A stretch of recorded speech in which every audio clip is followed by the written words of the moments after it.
Lieutenant David Chen had been assigned to the Valtheran Imperial Court for 2 months as part of the human diplomatic mission.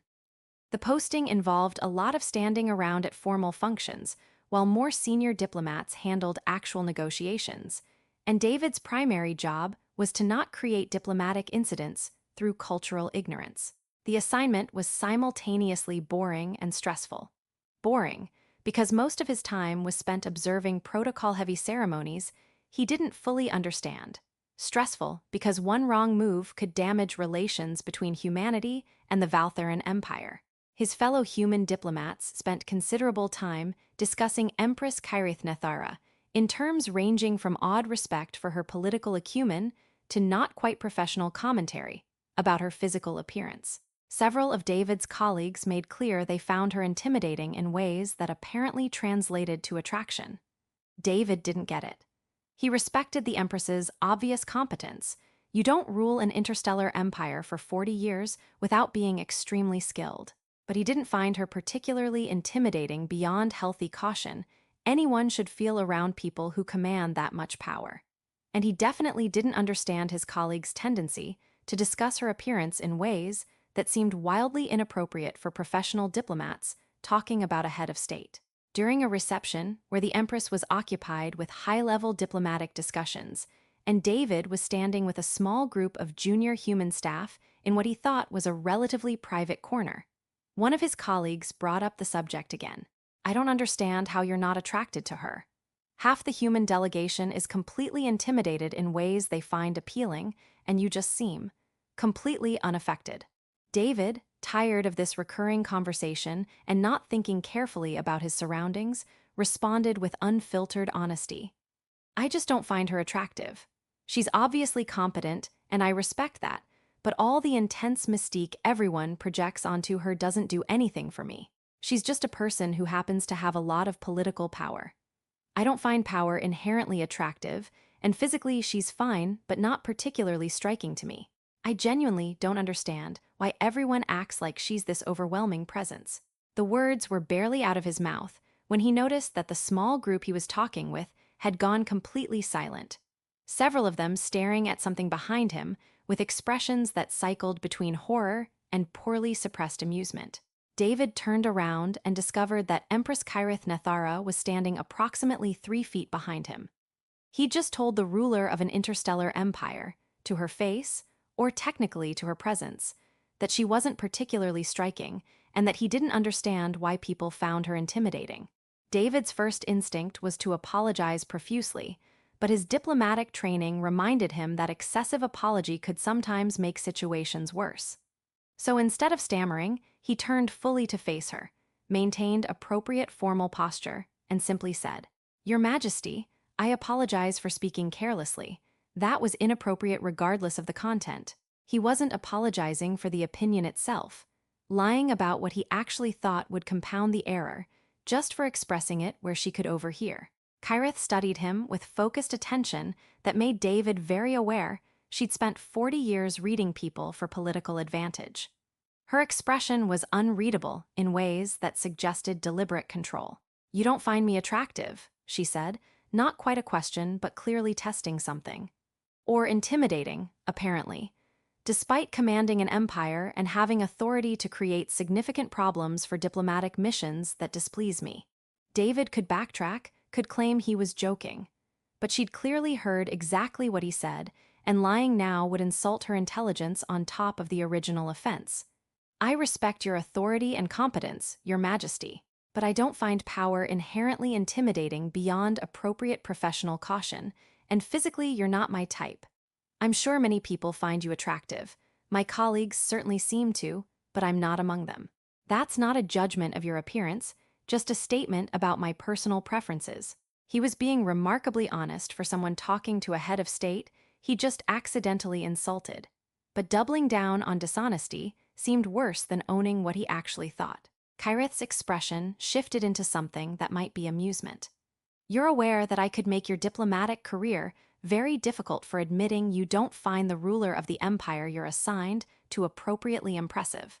"Yes, Your Majesty, but lying about it after you clearly heard what I said would be more insulting than the original honesty. I spoke carelessly and you overheard. I apologize for the carelessness.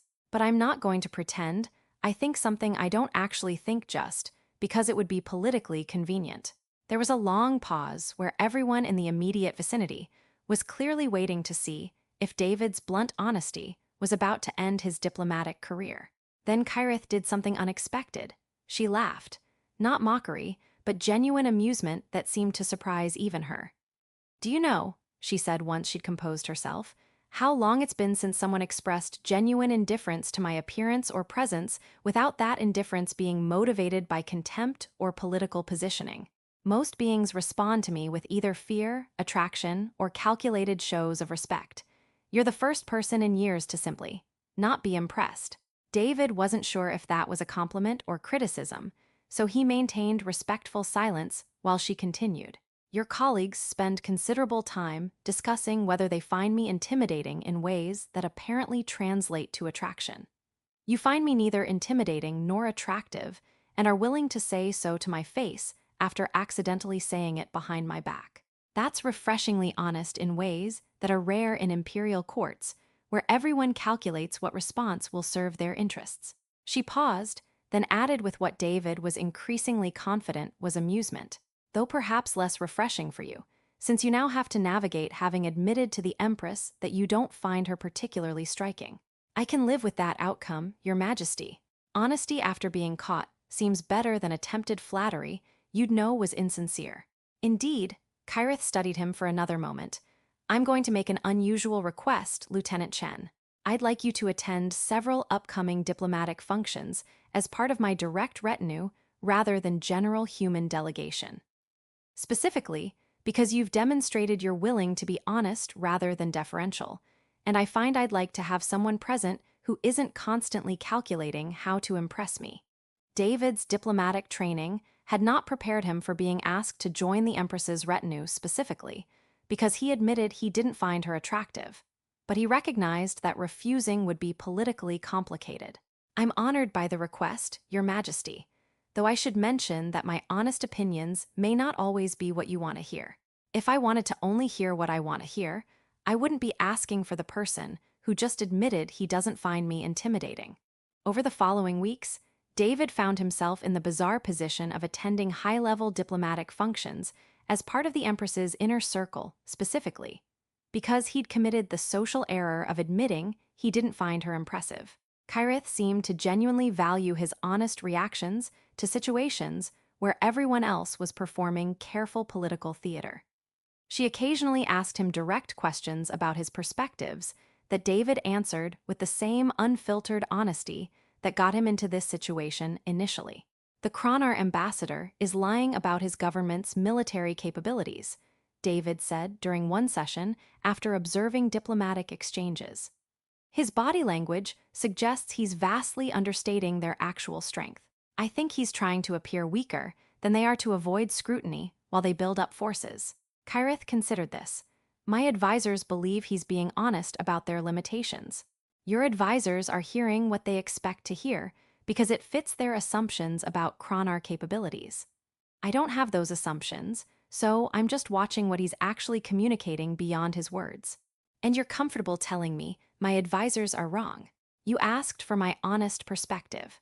If you wanted deferential agreement with your existing advisors, you wouldn't have invited the person who admitted he doesn't find you impressive." What David slowly realized, and what became increasingly clear to observers, was that Kyrith genuinely found his indifference to her status refreshing in ways that mattered more than he initially understood.